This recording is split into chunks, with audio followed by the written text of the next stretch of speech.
മഹാകവിയുടെ ഭാര്യയാണ്. പക്ഷെ അവർ ദുഃഖിതയല്ല. കാരണം ദുഃഖിക്കാൻ അവർക്ക് അവകാശമില്ല. അത് തന്നെ, മഹാകവി ജനങ്ങളുടെ വകയാണ്. അതിനാൽ ദുഃഖിക്കാനും കരയാനുമുള്ള എല്ലാ അവകാശങ്ങളും ജനങ്ങൾ ഏറ്റെടുത്തിരിക്കുകയാണ്. ഇനി ആ കാഴ്ചകളിലേക്ക്. നമസ്കാരം.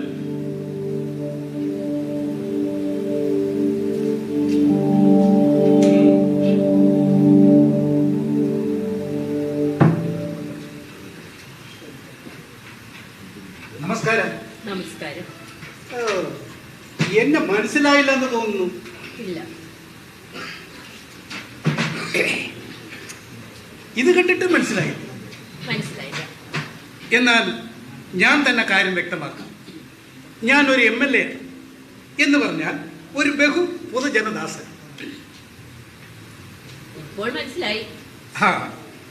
ഈ കഠാരയുടെ രാഷ്ട്രീയ പ്രാധാന്യത്തെക്കുറിച്ച് ഭവതിക്ക് മനസ്സിലായില്ല എന്ന് തോന്നുന്നു. ഇത് ഗോത്ര സംസ്കാരത്തിന്റെ ബാക്കി പത്രമൊന്നുമല്ല. ഇതൊരു രാഷ്ട്രീയ പ്രതീകമാണ്. ഇതിന്റെ ഗൗരവം മനസ്സിലാക്കണമെങ്കിൽ ദിവസവും പത്രം വായിക്കണം. തുടർച്ചയായി പത്രങ്ങൾ വായിക്കുന്നത് കൊണ്ടാണ് ആളുകളിലുള്ള വിശ്വാസം കുറഞ്ഞു പോകുന്നതെന്ന് അദ്ദേഹം പറഞ്ഞിട്ടുണ്ട്. മാത്രമല്ല, ഇക്കാലത്ത് ഭ്രാന്തന്മാരുടെ എണ്ണം വർദ്ധിക്കുന്നത് ആളുകൾ നിത്യവും പത്രം വായിക്കുന്നതുകൊണ്ടാണെന്നായിരുന്നു അദ്ദേഹത്തിന്റെ ഉറച്ച വിശ്വാസം. മഹാകവികൾ അങ്ങനെ പലതും പറയും. കാര്യം അവർക്ക് നാട് ഭരിക്കേണ്ട ആവശ്യമില്ലല്ലോ. ഞങ്ങൾക്ക് ആവശ്യമുള്ള തൊലിക്കട്ടിയും ഹൃദയ കാഠിന്യവും ഉണ്ടാക്കി തരുന്നത് പത്രങ്ങളാണ്. ഹൃദയമുണ്ടെങ്കിലല്ലേ അതിന് കാഠിന്യം ഉണ്ടാക്കാൻ സാധിക്കുകയുള്ളൂ. ആര് പറഞ്ഞു ഞങ്ങൾക്ക് ഹൃദയമല്ലെന്ന്? രാഷ്ട്രീയ ഹൃദയം എന്നൊരു പ്രത്യേക തരം ഹൃദയമാണ് ഞങ്ങൾക്കുള്ളത്. അതൊക്കെ പോട്ടെ, മഹാകവി മരിച്ചു? ഇല്ല. എപ്പോ മരിക്കും? 10:30 മണിക്ക് മരിക്കും. തീർച്ചയാണ് എന്ന് വേണം കരുതാൻ. അല്ല, ഈ 10:30 മണിക്ക് തന്നെ മരിക്കുമെന്ന് പറഞ്ഞത് ആരാണ്? ഡോക്ടർമാർ. ഈ ആശുപത്രിയിലെ ഡോക്ടർമാർ. അതെ. ഇത്രയ്ക്ക് വാക്കിന് വ്യവസ്ഥ ഇല്ലാത്തവന്മാര് ഈ ഭൂമിയിൽ വേറെ കാണില്ല. താങ്കൾക്ക് അങ്ങനെയുള്ള വല്ല അനുഭവം ഉണ്ടായിട്ടുണ്ടോ? ഞാൻ വിശദീകരിക്കാം. എന്റെ അമ്മയ്ക്ക് അതികഠിനമായ ഒരു രോഗം പിടിപെട്ടു. ഞാൻ എന്റെ അമ്മയെ ആശുപത്രിയിൽ കൊണ്ടുപോയി കിടത്തി.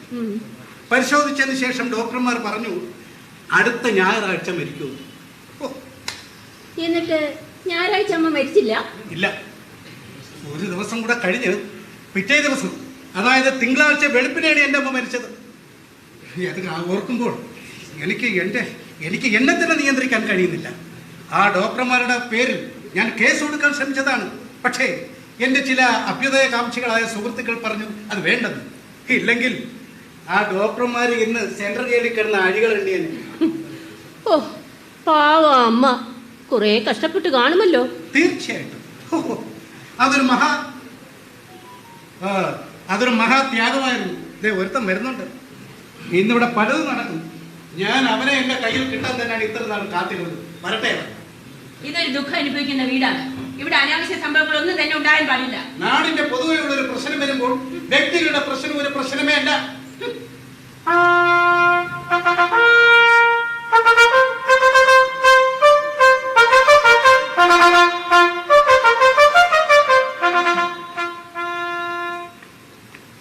നമ്മെ മനസ്സിലായില്ല എന്നുണ്ടോ?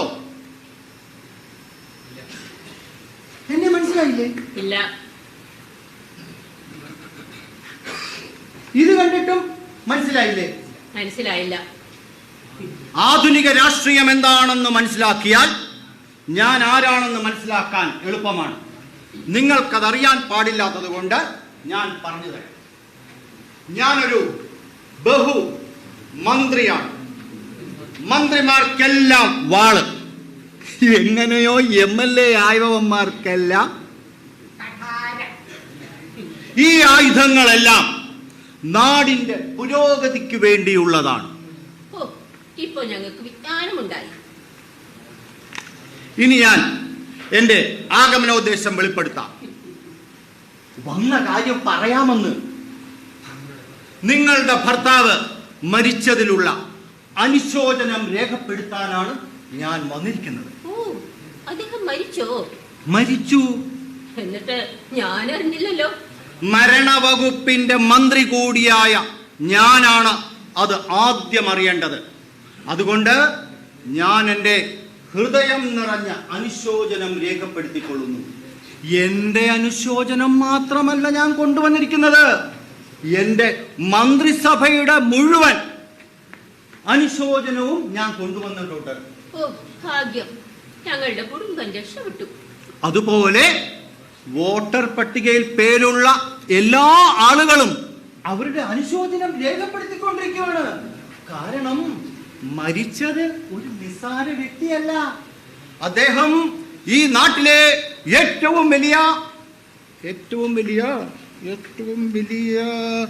അദ്ദേഹം ഈ നാട്ടിലെ ഏറ്റവും വലിയ ഗുസ്തിക്കാരനായിരുന്നു. എന്റെ ഭർത്താവ് ഗുസ്തിക്കാരനായിരുന്നില്ല. അത് ശരിയാണ്, നിങ്ങൾ പറഞ്ഞത് വളരെ വ്യക്തമാണ്. അദ്ദേഹം ഗുസ്തിക്കാരനായിരുന്നില്ല. അദ്ദേഹം ഈ നാട്ടിലെ ഏറ്റവും വലിയ ഫുട്ബോൾ കളിക്കാരനായിരുന്നു. അദ്ദേഹം ഫുട്ബോൾ കളിക്കാരനുമായിരുന്നില്ല.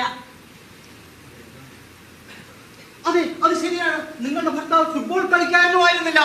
പിന്നെയോ അദ്ദേഹം ഈ നാട്ടിലെ ഏറ്റവും വലിയ ചിത്രമെഴുത്തുകാരനായിരുന്നു. എന്റെ ഭർത്താവ് ചിത്രമെഴുത്തുകാരനുമായിരുന്നില്ല. ഭവതി എന്നോട് ക്ഷമിക്കണം. ഇന്ന് 2-3 അനുശോചന പരിപാടികൾ ഉള്ളതുകൊണ്ട് ഈ കുറിപ്പുകൾ തമ്മിൽ മാറിപ്പോയതാണ്. സത്യത്തില് എനിക്ക് ഈ കാര്യത്തെ കുറിച്ച് വലിയ വിവരമൊന്നുമില്ല. വിവരമില്ലാത്ത കാര്യങ്ങളെ കുറിച്ച് സംസാരിക്കരുത്. എന്നാൽ നിങ്ങളുടെ ഭർത്താവ് എന്ത് കുന്തമാണെന്ന് നിങ്ങൾ തന്നെ പറയണം. അദ്ദേഹം ഒരു കവിയായിരുന്നു. അതെ, അത് തന്നെയാണ് ഞാനും പറഞ്ഞു വന്നത്. അദ്ദേഹം ഒരു മഹാകവിയായിരുന്നു. അദ്ദേഹം ഒരു മഹാകവിയൊന്നുമായിരുന്നില്ല, വെറും കവിയായിരുന്നു. ഒരു വലിയ ആൾ മരിച്ചു കഴിഞ്ഞാൽ അദ്ദേഹത്തിന്റെ പേരിന്റെ കൂടെ മഹാ എന്ന് ചേർക്കണമെന്ന് നിയമമുണ്ട്. അതുകൊണ്ട് അദ്ദേഹം ഒരു മഹാകവി തന്നെയാണെന്ന് ഞാൻ ആവർത്തിച്ച് പറയുന്നു. താൻ എന്താണോ ഇത്ര ഗൗരവത്തിൽ നിൽക്കുന്നത്? എന്താണെന്ന് മനസ്സിലായില്ലെങ്കിൽ ഞാൻ പിന്നീട് മനസ്സിലാക്കി തരാം. എന്നാ ഇപ്പൊ തന്നെ ആയിക്കോട്ടെ. അത് പറ്റിയ സ്ഥലവും സന്ദർഭവും അല്ല. ഇതൊരു മരണ വീടാണ്. അതിനിപ്പോ ഇന്ത്യ മഹാരാജ്യത്ത് ഒരു ദിവസം എത്രയോ പേര് മരിക്കുന്നു. അതുകൊണ്ട് ഇന്ത്യയിൽ നിന്നുകൊണ്ട് വേറൊരു കാര്യവും പറയാൻ പാടില്ലെന്ന് നിയമമുണ്ടോ? എന്തായാലും അല്പം കൂടെ ക്ഷമിക്കാം. അടുത്ത അസംബ്ലി ഒന്ന് കൂടിക്കോട്ടെ. അന്ന് ഞാൻ കാണിക്കാം. നീ എന്നെ എന്തോന്ന് ചെയ്യും? അത് കണ്ടറിയും.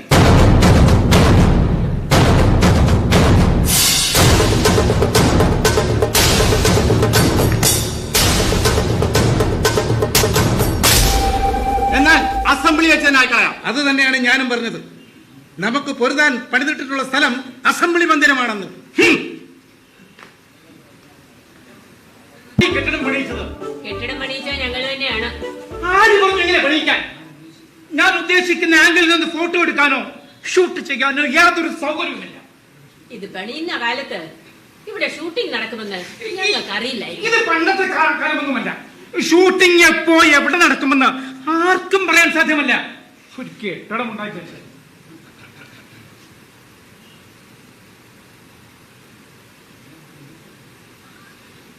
അല്ല, സാറിന് നിൽക്കുമായിരുന്നോ? ഞാൻ കണ്ടില്ലായിരുന്നു കേട്ടോ. ഓർമ്മയുണ്ടോ എന്നെ? എവിടെയോ വെച്ച് കണ്ടതുപോലെ തോന്നുന്നു. എവിടെയോ വെച്ചല്ല, പലയിടത്ത് വെച്ചും നമ്മൾ കണ്ടിട്ടുണ്ട്. കഴിഞ്ഞ ആഴ്ച പെരുങ്ങുഴിയിലെ പ്രസംഗം ഷൂട്ട് ചെയ്ത് ഞാനായിരുന്നു. അന്നൊരേറെ എനിക്കും കിട്ടി. പിന്നെ പ്രസംഗത്തിന് ശേഷം താങ്കൾ കാറിലേക്ക് കയറാൻ പോകുമ്പോൾ പ്രതിപക്ഷത്തെ ആൾക്കാർ വന്ന് മുണ്ടിൽ പിടിച്ചു വലിച്ചു പുറത്തേക്ക് അതിന്റെ ഫോട്ടോയും ഞാൻ എടുത്തിട്ടുണ്ട്. അത് ഏതെങ്കിലും പത്രത്തിന് കൊടുത്തായിരുന്നോ? ഒരു 4000 രൂപ വീണിട്ടുണ്ട്. 1000 രൂപ കൂടി കൂട്ടിത്തരുന്ന പത്രത്തിന് ഞാനത് കൊടുക്കാൻ തീർച്ചപ്പെടുത്തിയിരിക്കുകയാണ്. അതില് എന്റെ മുഖം കണ്ടാ തിരിച്ചറിയുവോ? കമിഴ്ന്ന് കിടക്കുന്നത് കൊണ്ട് മുഖം വ്യക്തമല്ല. നന്നായി. പക്ഷേ ആ കിടപ്പ് കണ്ടാൽ അറിയാം താങ്കളാണ് കിടക്കുന്നതെന്ന്. എന്നാലേ അതിന്റെ താഴെ ഇത് ഞാനല്ല എന്ന് പ്രത്യേകം എഴുതിയേക്കണം. റെഡിയാക്കി തരാം. എന്നാലേ സാറിന്റെ പടം തന്നെ ആദ്യം ഒന്ന് എടുത്തേക്കാം.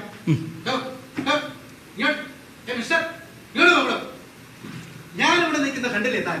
MLA. പിന്നെ കാണാതെയാണോ? MLA സാറല്ലേ? ഈടായിട്ട് തനിക്ക് കുറച്ച് ഗ്രൂപ്പുകൾ കൂടുന്നുണ്ട്. ഞാൻ ശരിയാക്കി തരാം. നോക്ക്, എപ്പോ ഏത് നേരത്തും മന്ത്രിയാകാനുള്ള ചുറ്റുപാടില ഞാൻ നിൽക്കുന്നതെന്ന് മറക്കരുത്. മനസ്സിലായല്ലോ? എന്റെ പൊന്നു സാറേ, ഈ ഗ്രൂപ്പ് ഫോട്ടോ എടുക്കുമ്പോ അതിന്റെ ഇടയിൽ എവിടെയെങ്കിലും കയറി നിന്നാ പോരെ. ആയിക്കോ ആയിക്കോ. നമസ്കാരം. ദൈവത്തെ ഓർത്ത് ഇതൊരു വിഷയമാക്കരുത്. എന്റെ ചാർജ് തീരാറായതുകൊണ്ടാണ്. ആയിക്കോ ആയിക്കോ. നമസ്കാരം.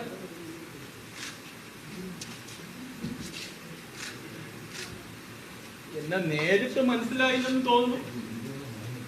ഞാൻ സ്വയം പരിചയപ്പെടുത്താം. ഞാനാണ് പാഷാണം. പാഷാണം എങ്കിൽ സൂക്ഷിക്കണം. എടോ, പാഷാണം എന്ന തൂലികാ നാമത്തിൽ എഴുതുന്ന കവി. അങ്ങനെ ആ മഹാകവിയുടെ മരണ വാർത്ത ഒരു ഞെട്ടലോട് കൂടിയാണ് ഞാൻ കേട്ടത്. ഞങ്ങൾ ഞെട്ടിയില്ല. നിങ്ങൾ ഞെട്ടേണ്ട ആവശ്യമില്ല. ഞങ്ങൾ ഞെട്ടിയേ ഒക്കൂ. എന്നാലേ ഇക്കാര്യം പത്രങ്ങളിൽ വരികയുള്ളൂ.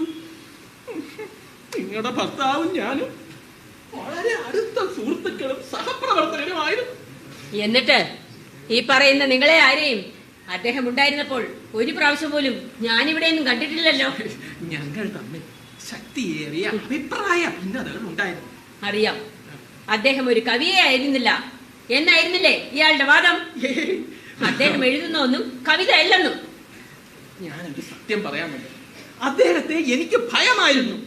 അദ്ദേഹം ഉള്ളത് കൊണ്ടാണ് ഒരു കവി എന്ന നിലയിൽ എന്നെ മറ്റുള്ളവർ അംഗീകരിക്കാത്തതെന്ന് എനിക്കറിയാമായിരുന്നു. ഇപ്പോൾ സന്തോഷമായില്ലേ? ഭവതി, ഇങ്ങനെയൊക്കെ പറഞ്ഞു എന്റെ ഹൃദയത്തിനെ മുറിവേൽപ്പിക്കരുത്.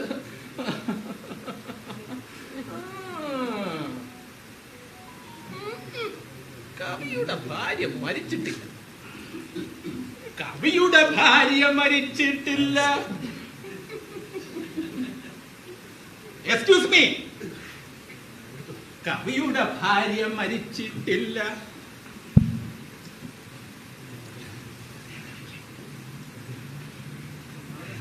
നാളത്തെ പത്രം കോരിത്തെറിപ്പിക്കുന്ന വാർത്തകളുമായി, ചൂടുള്ള വാർത്തകൾ വായിക്കാൻ നാളത്തെ പത്രം.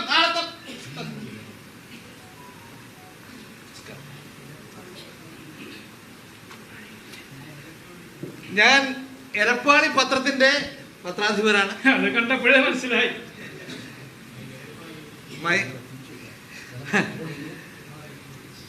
My Erapali daily tomorrow issue is Mahagavi special. Very articles, short stories, poetries, crying editorials, etc. ഇതെല്ലാം എഴുതി കഴിഞ്ഞു. അദ്ദേഹത്തെ ആശുപത്രിയിൽ അഡ്മിറ്റ് ചെയ്തു എന്നറിഞ്ഞപ്പോൾ തന്നെ ഞങ്ങളെല്ലാം എഴുതി ശരിയാക്കി വെച്ചു. Because I know he surely die. എല്ലാരും കേൾക്കണം. എരപ്പാളി പത്രത്തിന്റെ മഹാകവി സ്പെഷ്യലിന് വേണ്ടി ഞാൻ തന്നെ എഴുതി ഉണ്ടാക്കിയ മുഖപ്രസംഗമാണ് ഇത്. വർത്തമാന പത്രത്തിന്റെ ചരിത്രത്തിൽ ഒരു നാഴികക്കല്ലായിരിക്കും ഈ എഡിറ്റോറിയൽ. കേട്ടോ.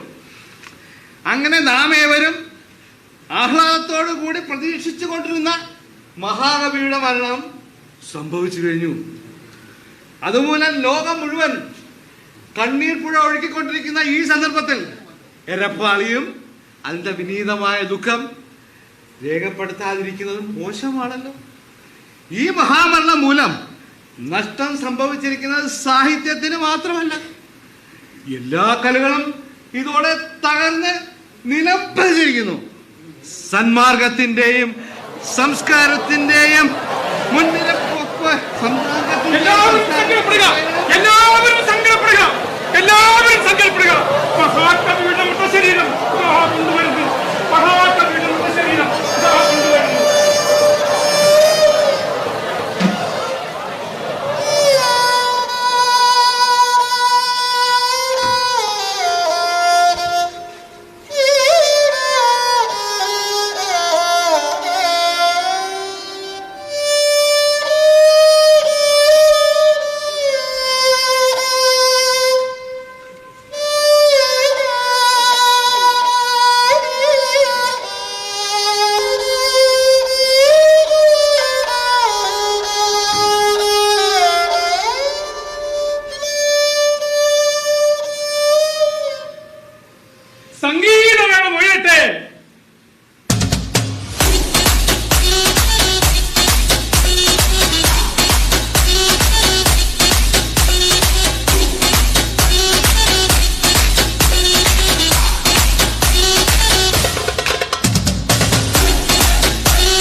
ഇനി അനുശോചന പ്രസംഗങ്ങളാണ്. പ്രസംഗം വെറും പ്രസംഗമായിരുന്നാൽ പോരാ, വികാര നിർഭരമായിരിക്കണം. പ്രേക്ഷകർ പൊട്ടിക്കരയണം. ആർക്കും പ്രസംഗിക്കാം. ആദ്യമായി സംസാരിക്കുന്നത് മരണവകുപ്പ് മന്ത്രിയാണ്. ഒരു മന്ത്രി എന്നത് മന്ത്രി താൻ എങ്ങനെയാണ് മന്ത്രിയായെന്ന് എനിക്കറിയാം. എന്റെ നെഞ്ചത്ത് ചവിട്ടിക്കൊണ്ടല്ലേ താൻ മന്ത്രിയായത്. നിന്നെ ഞാൻ വെറുതെ വിടുമെന്ന് കരുതണ്ട. തക്ക സമയം കിട്ടുമ്പോൾ നിന്നോട് ഞാൻ പ്രതികാരം ചെയ്തിരിക്കും. ഞാൻ വിചാരിച്ചാലും ചിലതൊക്കെ നടക്കും. നീ വിചാരിച്ച ഒരു ചുക്കും ചെയ്യാൻ പറ്റത്തില്ല. നേരെ മറിച്ച് ഞാൻ വിചാരിച്ചാൽ ചിലതെന്നല്ല എല്ലാം നടക്കും. ഞാനേ മന്ത്രിയാണ്. നീ കാലുമാറി വന്ന ഞാൻ നിന്നെ ഇനി മന്ത്രിയാക്കുമെന്ന് കരുതിയോ? നോക്ക്, ഞാൻ ഈ നിൽക്കുന്ന നിപ്പിൽ ചെറുതായിട്ടൊന്ന് കാല് മാറിയാൽ നീ മന്ത്രി കസേരയിൽ താഴെ കിടക്കും. അത് സൂക്ഷിച്ചു. ആരവിടെ ഈ രാജ്യദ്രോഹിയെ പിടിച്ച് തുറങ്കിലടയ്ക്കും? ആജ്ഞാപിക്കാൻ എവരാണ്? രാജാവ്. എന്റെ സാറുമാരെ, നിങ്ങൾ രണ്ടും ഇങ്ങനെ തർക്കിച്ചിരുന്നാലേ സമയം പോകും. ഈ പരിപാടി ഇന്ന് രാത്രി തന്നെ പ്രക്ഷേപണം ചെയ്യാനുള്ളതാണ്.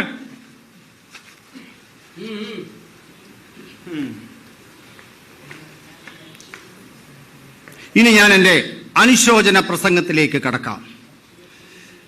രാഷ്ട്രീയ ജനാധിപത്യ വിശ്വാസികളും രാഷ്ട്രീയ പ്രബുദ്ധതയുമുള്ള നാട്ടുകാരെ, മഹാകവിയുടെ മരണവാർത്ത മറ്റെല്ലാവരെയും പോലെ ഞാനും ഒരു ഞെട്ടലോടെയാണ് കേട്ടത്. ഞങ്ങളുടെ മന്ത്രിസഭയെ പറ്റി പലതരത്തിലുള്ള കുപ്രചരണങ്ങളും അപവാദങ്ങളും പറഞ്ഞു വരുത്തുന്നുണ്ട്. ചിലർ പറയുന്നു ഈ മന്ത്രിസഭ തകരുമെന്ന്. എന്നാൽ മഹാകവിയുടെ മൃതദേഹത്തിന്റെ അരികിൽ നിന്നുകൊണ്ട് ഞാൻ പ്രഖ്യാപിക്കുന്നു, ഈ മന്ത്രിസഭ തകർന്നു വീഴാതിരിക്കുന്നതിന് വേണ്ടി വോട്ടവകാശമുള്ളവരും അല്ലാത്തവരുമായ സകലമാന പേരെയും നിന്നെ ഒഴികെ മന്ത്രിസഭയിൽ എടുക്കാൻ പോലും ഞങ്ങൾ സന്നദ്ധരാണ്. അതിനുള്ള ശക്തി മഹാകവിയുടെ ആത്മാവ് ഞങ്ങൾക്ക് തരും എന്ന് ഞങ്ങൾക്ക് ഉറപ്പുണ്ട്. മന്ത്രിസഭയെ നിലനിർത്തിക്കൊണ്ടു പോകുന്നതിനുള്ള അധ്വാനം വളരെ കൂടുതലായതുകൊണ്ട് ഭരിക്കാൻ വേണ്ടത്ര സമയം കിട്ടിയിട്ടില്ല എന്നതൊഴിച്ചാൽ ജനങ്ങളുടെ ആവേശവും അത്താണിയുമായ ഈ മന്ത്രിസഭ ആ ചന്ദ്രതാരം തുടരും തുടരും എന്ന് ഉറക്കെ പ്രഖ്യാപിച്ചുകൊണ്ട് ഞാൻ ഈ പരിപാടി ഉദ്ഘാടനം ചെയ്തതായി അറിയിക്കുന്നു.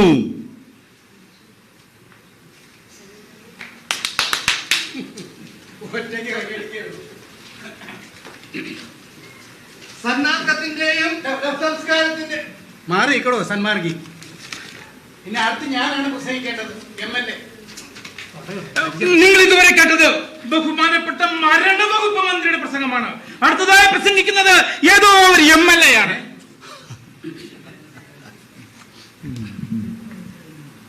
പ്രിയമുള്ള നാട്ടുകാരെ, നമസ്കാരം. മഹാകവിയുടെ മരണവാർത്ത ഇവിടെ ഓരോരുത്തന്മാര് കേട്ടതിന് ശേഷമാണ് ഞെട്ടിയത്.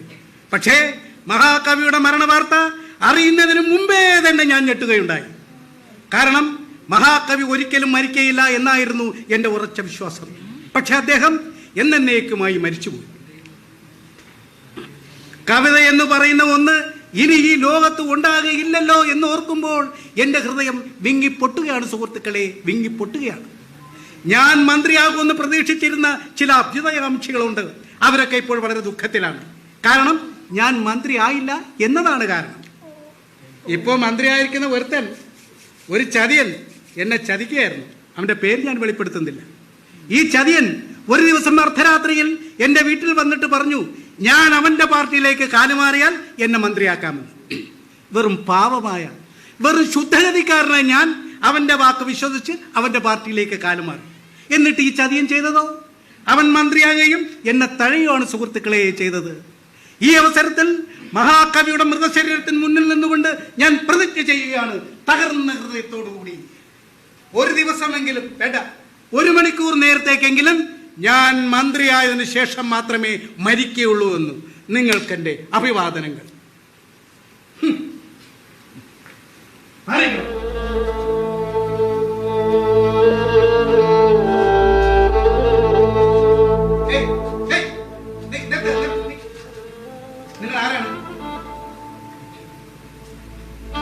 അക്ഷരമറിയാവുന്നവർക്ക് എന്നെ മനസ്സിലാക്കാൻ ബുദ്ധിമുട്ടുണ്ടാവുകയില്ല. എന്താ നിങ്ങളുടെ പേര്? എനിക്ക് ഒന്നല്ല, അനേകം പേരുകളുണ്ട്. ആട്ടെ, എവിടെ നിന്ന് വരുന്നു? പ്രതിഭാധനരുടെ ഭാവനയിൽ നിന്ന്. ആട്ടെ, നിങ്ങൾ അദ്ദേഹത്തിന്റെ ആരാണ്? ഞാൻ അദ്ദേഹത്തിന്റെ ആരുമല്ല, എന്നാൽ എല്ലാമാണ്. വട്ടാണല്ലേ? വിവരദോഷികൾക്ക് അങ്ങനെയൊക്കെ തോന്നാം. മഹാകവി മരിക്കുമ്പോൾ നിങ്ങളോട് വരണമെന്ന് പറഞ്ഞിട്ടുണ്ടോ? അദ്ദേഹം എന്നോടൊന്നും പറഞ്ഞിട്ടില്ല. നിങ്ങൾ അദ്ദേഹത്തോട് എന്തെങ്കിലും പറഞ്ഞിട്ടുണ്ടോ? പലതും പറഞ്ഞിട്ടുണ്ട്. അത് നിങ്ങൾക്ക് മനസ്സിലാവുകയില്ല. ശൂന്യതയിൽ ഏകാകിനിയായിരുന്നു കൊണ്ടാണ് ഞാൻ അദ്ദേഹത്തോട് സംസാരിച്ചിട്ടുള്ളത്. പരസ്പരം അറിയുകയും അറിയാതിരിക്കുകയും ചെയ്തിരുന്ന 2 പേർ. എന്ന് വെച്ചാൽ നിങ്ങൾ തമ്മിൽ ഒരു ബന്ധവുമില്ലെന്നർത്ഥം. നിങ്ങൾക്ക് മഹാകവിയെ കാണാൻ അനുവാദമില്ല. നിങ്ങൾ മടങ്ങിപ്പോണം. ഞാൻ അദ്ദേഹത്തിന്റെ ആരാധികയാണ്. ഈ പൂവ് അദ്ദേഹത്തിന്റെ കാൽക്കൽ വെച്ചിട്ട് ഞാൻ മടങ്ങിപ്പോയിക്കൊള്ളാം. ഈ പൂവ് അദ്ദേഹത്തിന്റെ കാൽക്കൽ വെക്കണമെന്നോ? അദ്ദേഹത്തിന്റെ കാലുകൾ അത്ര വില പറഞ്ഞതാണെന്നാണോ നിങ്ങൾ പറയുന്നത്? വേഗം ഇവിടുന്ന് വിൽക്കണം, ജീവൻ വേണമെങ്കിൽ.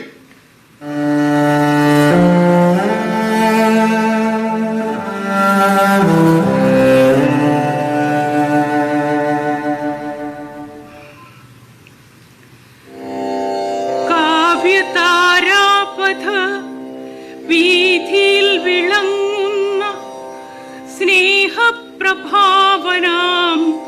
കാവ്യകുലോത്തമ,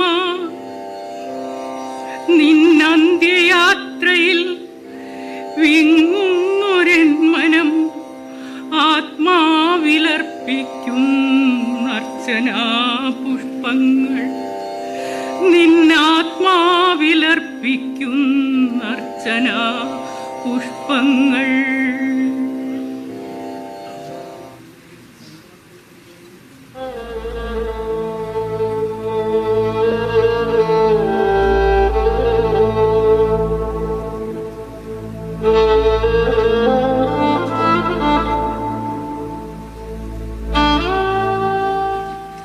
സന്മാർഗത്തിന്റെയും സംസ്കാരത്തിൽ എന്റെ അനുശോചന പ്രസംഗം കഴിഞ്ഞു മതി തന്റെ സന്മാർഗം. അതെയോ?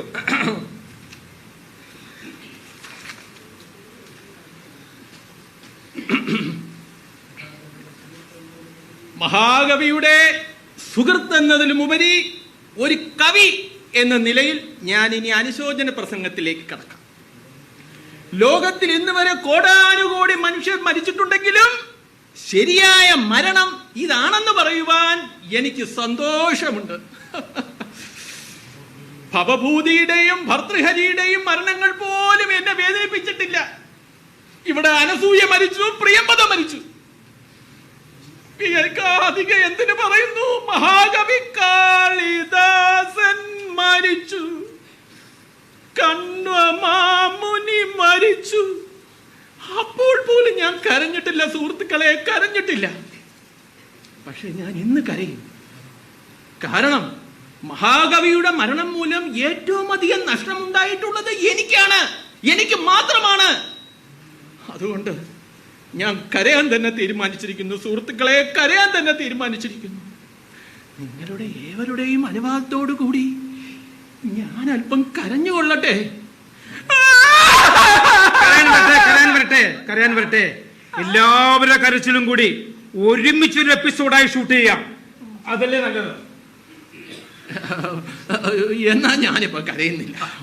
എങ്കിലും ഈശ്വരൻ സാക്ഷിയായി, ഭഗവാനാണ് കണ്ണ് രണ്ടാണ്, ഞാൻ പറയുകയാണ്, ഞാൻ കരയുകയാണെന്ന്.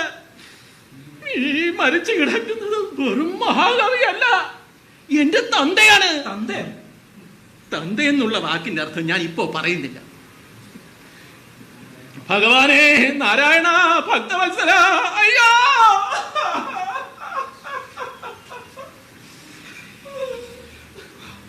അനുശോചന പ്രസംഗം കഴിഞ്ഞല്ലോ. ഇനിയിപ്പോ എന്റെ സന്മാർഗത്തിന്റെയും സംസ്കാരത്തിന്റെയും മുൻനിര കുഞ്ഞിക്കാളി വരുന്നു. കുഞ്ഞിക്കാളി വരുന്നു. സുപ്രസിദ്ധ സിനിമാ താരം കുഞ്ഞിക്കാളി വരുന്നു. എടുത്താൽ പൊങ്ങാത്ത ദുഃഖം മൂലം ഹൃദയം തകർന്നാണ് കുഞ്ഞിക്കാളി വരുന്നത്. കുഞ്ഞിക്കാളിയെ കാണാൻ ആയിരക്കണക്കിന് ആൾക്കാരാണ് തൊടിച്ചുകൂടിയിരിക്കുന്നത്. അല്ലാതെ മഹാകവിയുടെ മരണം ഒരു പ്രശ്നമായി ആരും കണ്ടിട്ടില്ല. അതുകൊണ്ട് വികാരവിവശനായി കുഞ്ഞിക്കാളിയെ കാണാൻ കാത്തിരിക്കുക. കുഞ്ഞിക്കാളി വരുന്നു. കുഞ്ഞിക്കാളി ഇതാ വരുന്നു. കുഞ്ഞിക്കാളി ഇതാ വരുന്നു.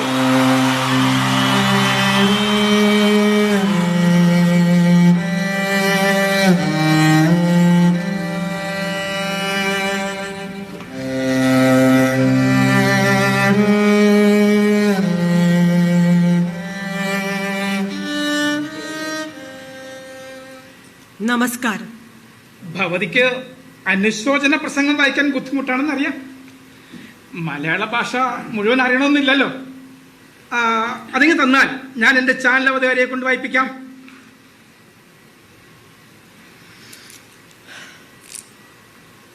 പ്രിയമുള്ളവരെ, സിനിമാ മേഖലയിൽ പ്രവർത്തിക്കുന്ന സ്ത്രീകളുടെ ശരീരം മാത്രം നോക്കി ജീവിക്കുന്ന ഞരമ്പ് രോഗികളെ കുറിച്ച് എന്തെങ്കിലും പറയുന്നത് ഈ അവസരത്തിൽ തികച്ചും അനുചിതമായിരിക്കും. അതുകൊണ്ട് മഹാകവിയെക്കുറിച്ച് മാത്രം 2 വാക്ക് പറയാൻ എന്നെ അനുവദിക്കണം.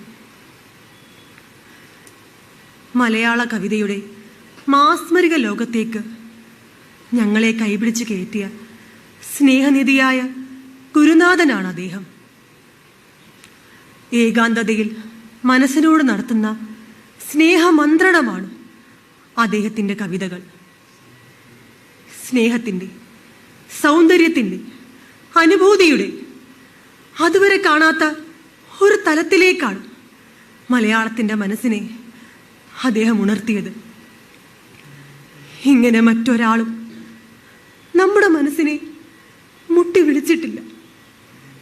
ഇങ്ങനെ മറ്റൊരാളും നമ്മുടെ മനസ്സിനോട് സ്നേഹാതുരമായി തൊട്ടുരിയാടിയിട്ടുമില്ല. ആ മഹാപ്രതിഭയുടെ കാൽക്കൽ അക്ഷരജ്ഞാനമില്ലാത്ത ഈ എളിയ ആരാധികയുടെ കണ്ണീർ പുഷ്പങ്ങൾ അർപ്പിച്ചു കൊള്ളട്ടെ.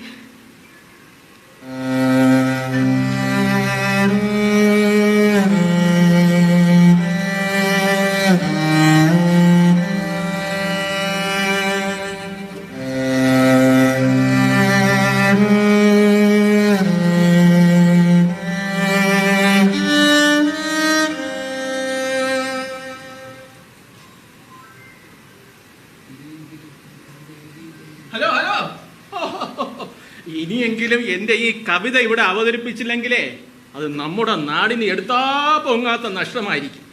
കാരണം എന്റെ എല്ലാ ഭാവനാശക്തിയും ഞാൻ ഇതിൽ ചെലുത്തിയിട്ടുണ്ട്.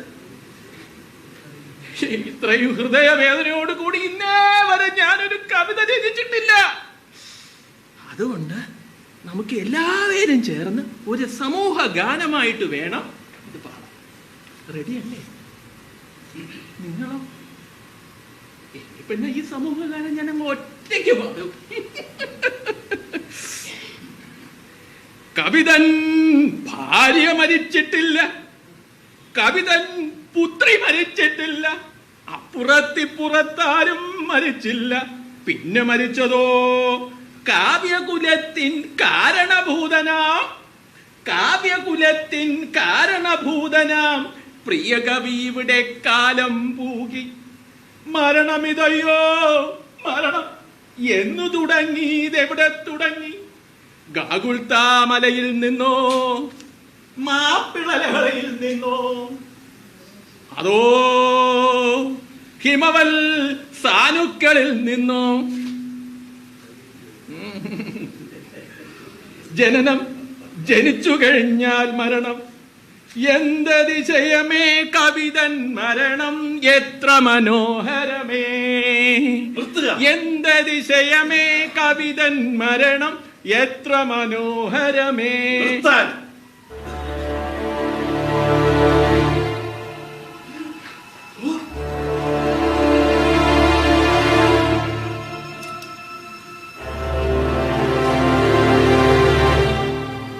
ജയിലിനകത്തു കിടന്നുകൊണ്ട് പലതും ഞാൻ സഹിക്കുകയായി. ഇനി സഹിക്കാൻ എനിക്ക് പറ്റി. കണ്ടില്ലേ, എല്ലാവരും കൂടി എന്റെ മരണം ആഘോഷിക്കുന്നത്. എടോ, മനുഷ്യനെ ഭൂതവും ഭാവിയുമാക്കി അറപ്പുളവാക്കുന്ന അലങ്കാര വാക്കുകൾ ഉപയോഗിച്ച് മുദ്രാവാക്യങ്ങൾ എഴുതിയ കവിതയാണ്. സമൂഹം തരുന്ന അനുഭവങ്ങളെ സ്വന്തം വിചാരങ്ങളുമായി കൂട്ടിച്ചേർത്ത് അല്പമെങ്കിലും സാംസ്കാരിക ഉന്നമനം ഉണ്ടാകുന്ന വിധത്തിൽ കവിതയാണ്.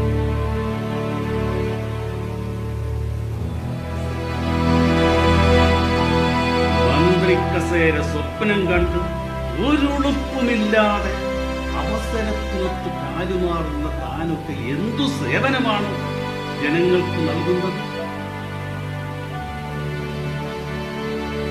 ഒരാൾ ജീവിച്ചിരിക്കുമ്പോൾ അയാൾ സകല ദുർഗുണങ്ങളുടെയും വിളനിലമാണെന്ന് എഴുതുകയും മരിച്ചു കഴിഞ്ഞാൽ അയാൾ സന്മാർഗത്തിന്റെ കാവൽമാലാകയാണ് എന്ന് അല്ല പത്രാധിപരുടെ ജോലി. സത്യത്തിനൊപ്പം ജനങ്ങളോടൊപ്പം ചേർന്നു നിന്ന് വേണം മാധ്യമപ്രവർത്തനം.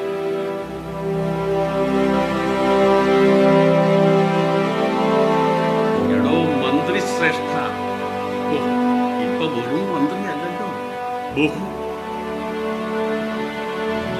എടോ ബഹുമന്ത്രി. അധികാരമെന്നാൽ ജനസേവനത്തിന് കിട്ടുന്ന ഏറ്റവും മികച്ച ഒരു അവസരമാണ്. അല്ലാതെ സ്വയം രാജാവായി ചമഞ്ഞ്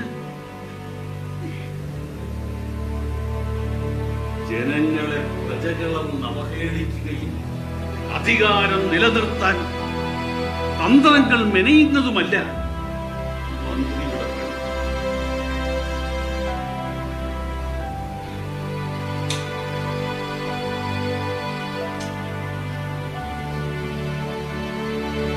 തത്വങ്ങൾക്ക്, ആദർശത്തിന്, മൂല്യങ്ങൾക്ക് ഒരു വിലയും കൽപ്പിക്കാത്ത രാഷ്ട്രീയ നേതൃത്വം, അവരെ സൂര്യനും നക്ഷത്രങ്ങളുമൊക്കെയാക്കി സ്തുതിഗീതങ്ങൾ എഴുതി ജീവിക്കുന്ന കവികൾ, നേതാക്കളുടെ അഴിമതികളെ നുണകൾ കൊണ്ട് വെള്ളപൂശുന്ന ന്യായീകരണ തൊഴിലാളികളായി അധപ്പതിച്ച ജനപ്രതിനിധികൾ, ഭരണത്തിനെതിരെ ശബ്ദിക്കുന്നവരെ രാജ്യദ്രോഹികളെന്നും നഗര തീവ്രവാദികളെന്നും ചാപ്പകുത്തി ഉന്മൂലനം ചെയ്യുന്ന ഭരണവർഗത്തിന്റെ ഏജന്റുമാർ, നേതാവിന് പുഷ്പവൃഷ്ടി നടത്തുന്ന, അവരെ പുകഴ്ത്തുന്ന പ്രാർത്ഥനാഗീതങ്ങൾക്കൊപ്പം ചുവടുവയ്ക്കുന്ന അണികൾ, പിന്നാലെ വരുന്ന തലമുറയ്ക്ക് എന്തു സന്ദേശമാണിവർ നൽകുന്നത്? എന്റെ നാടിന് ഇതിൽ നിന്നെല്ലാം എന്നാണ് മോചനം ലഭിക്കുക?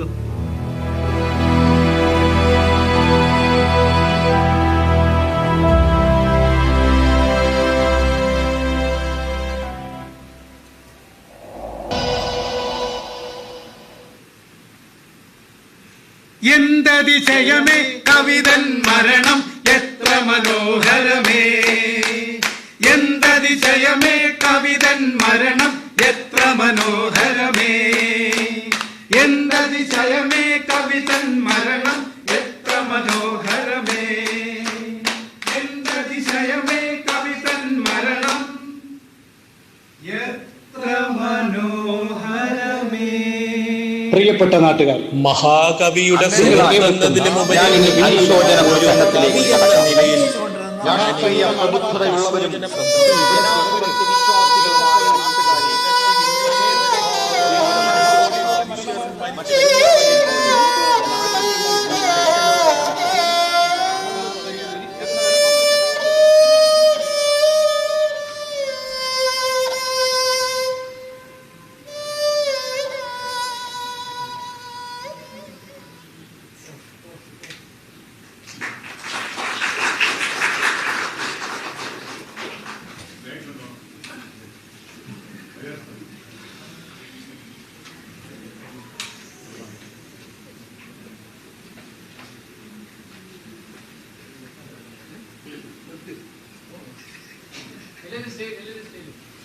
ബഹുമാനപ്പെട്ട അലിയാർ സാറിനെയും ഡോക്ടർ പ്രമോദ് പയ്യനെയും വേദിയിലേക്ക് ക്ഷണിക്കുകയാണ്. അതുപോലെ ഈ നാടകവുമായി ബന്ധപ്പെട്ട എല്ലാ ആൾക്കാരും സ്റ്റേജിലേക്ക് വരും.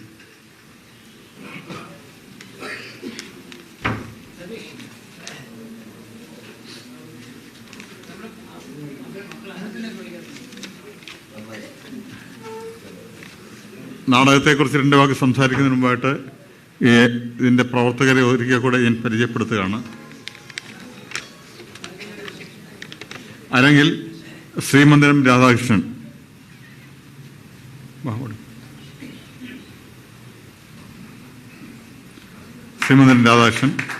ശ്രീമതി റിജില മോഹൻ, ശ്രീ മുൻഷി അയ്യപ്പൻ, രഘു ചന്ദ്രിക,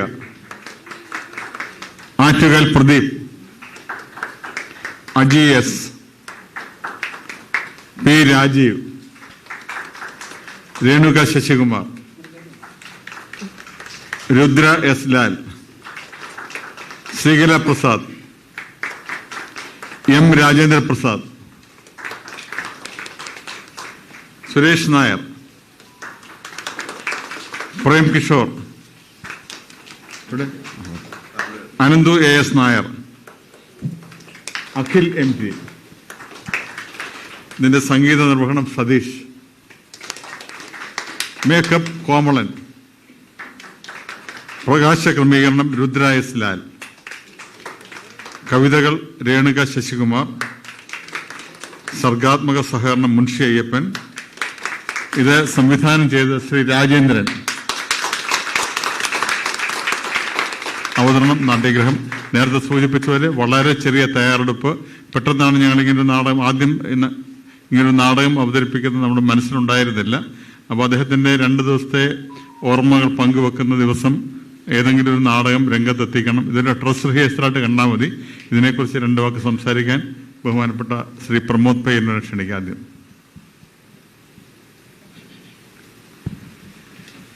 നാടക കൃതികൾ ചിലപ്പോൾ വെളിപാട് പോലെ കാലത്തിനപ്പുറത്തേക്ക് പടരും. പി ജെ ആന്റണി എന്ന് പറയുന്ന പ്രതിഭാതനായ എഴുത്തുകാരൻ്റെ സംഭാഷണങ്ങൾ നമ്മൾ കേൾക്കുമ്പോൾ വർത്തമാനകാലത്ത് ഭരണയന്ത്രങ്ങളിൽ നമുക്കായി വാർത്തെടുക്കപ്പെട്ടവർ എന്തൊക്കെയാണ് കാണിക്കുന്നത് എന്നും, അതുപോലെ തന്നെ ഇപ്പോൾ നമ്മൾ ഇന്ത്യൻ കോണ്ടക്സ്റ്റിൽ നോക്കുമ്പോൾ മോഹൻ രാകേഷ് എന്ന് പറയുന്ന വിഖ്യാതനായിട്ടുള്ള നാടക രചയിതാവ് ആഷാഡ് കി ഏക് ദിൻ എന്ന് പറയുന്ന മനോഹരമായിട്ടുള്ള നാടകം എഴുതിയപ്പോൾ അതിൽ കാളിദാസൻ എന്ന് പറയുന്ന കവിയും ഭരണവർഗവുമായിട്ടുള്ള പോരാട്ടമായിരുന്നു. അതിൽ അവർ തമ്മിലുള്ള ക്രൈസിസാണ് പറഞ്ഞത്. എഴുത്തുകാരൻ എപ്പോഴും സത്യത്തിന്റെ പക്ഷത്താണ് നിലയുറപ്പിക്കാറുള്ളത്, കലാകാരൻ എപ്പോഴും സത്യത്തിന് വേണ്ടിയിട്ടാണ് പറഞ്ഞുകൊണ്ടേയിരിക്കാറുള്ളത്. പി ജെ ആന്റണി എന്ന് പറയുന്ന ധിക്കാരിയായിട്ടുള്ള എഴുത്തുകാരൻ, അതുപോലെ തന്നെ നാടകപ്രവർത്തകൻ, ചലച്ചിത്ര അഭിനേതാവ്, ചലച്ചിത്ര സംവിധായകൻ ഒക്കെ ആയിട്ടുള്ള വെർസറ്റൈൽ ജീനിയസ്, എപ്പോഴും പറഞ്ഞത് പ്രതിരോധത്തിന്റെ കരുത്തായി സമൂഹത്തിന് വേണ്ടി, ജനങ്ങൾക്ക് വേണ്ടിയിട്ടാണ് പറഞ്ഞുകൊണ്ടിരുന്നത്. ഇതിൽ പറഞ്ഞ ഓരോ വാക്കുകളും എത്ര കാലത്തിനപ്പുറത്ത് നമ്മളിപ്പോഴും കേൾക്കുമ്പോൾ എവിടേക്കോ നമുക്ക് പല രീതിയിലേക്കുള്ള സാമ്യങ്ങൾ തോന്നാറുണ്ട്. ഗിരീഷ് കർണാടിന്റെ തുഗ്ലക് എന്ന് പറയുന്ന നാടകം പോലെ വിഖ്യാതരായിട്ടുള്ള ഓരോ എഴുത്തുകാരും ഓരോ കലാകാരനും കാലത്തിനപ്പുറത്തെ കണ്ടുകൊണ്ടാണ് എഴുതുകയും പറയുകയും സൃഷ്ടികൾ നടത്തുകയും ചെയ്യാറുള്ളത്. പി ജെ ആന്റണിയെ വളരെ അന്വർത്ഥമായിട്ട് ഓർത്തു എന്നാണ് ഒരു നാടക കലാകാരൻ എന്നുള്ള രീതിയിൽ എനിക്ക് തോന്നിയത്. വലിയ സന്തോഷം തോന്നി. ഇവിടെ ഈ 18ഓളം അഭിനേതാക്കളും അണിയറ പ്രവർത്തകരും ചേർന്ന് നാട്യഗൃഹത്തിന്റെ നേതൃത്വത്തിൽ വളരെ ഉചിതമായ രംഗസമർപ്പണമാണ് ഈ ജന്മശതാബ്ദി വർഷത്തിൽ പി ജെ ആന്റണി എന്ന് പറയുന്ന കാലം മറക്കാത്ത പ്രതിഭയ്ക്ക് സമ്മാനിച്ചത്. എല്ലാവർക്കും ആദരവ്, സ്നേഹം. 2 വാക്ക് സംസാരിക്കുന്നതിനുവേണ്ടി അരിയാസ്ഥാനം ക്ഷണിക്കുകയാണ്. സുഹൃത്തുക്കളെ, ഇതൊരു മഹത്തായ ഒരു രംഗാവതരണം എന്നൊന്നും ഞാൻ അവകാശപ്പെടുന്നില്ല.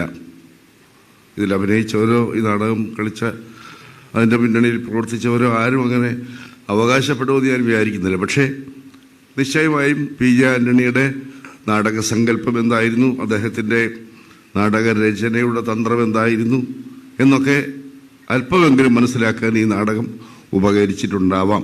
അതുതന്നെയാണ് ഇത് അവതരണത്തിനായി തിരഞ്ഞെടുത്തപ്പോൾ ഞങ്ങൾ ഉദ്ദേശിച്ചിട്ടുള്ളത്. നിശ്ചയമായും ഇതൊരു വളരെ പരിമിതമായ ഒരു സമയം കൊണ്ട് ചെയ്തെടുത്ത ഒരു നാടകമാണ്. ഭംഗിയായിട്ട് ഇവിടെ ചെയ്ത എല്ലാവർക്കും അഭിനന്ദനം.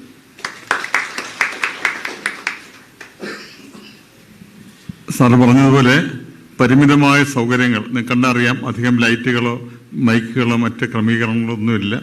വളരെ ചെറിയ ഒരു പ്രസൻറ്റേഷൻ മാത്രമാണ്.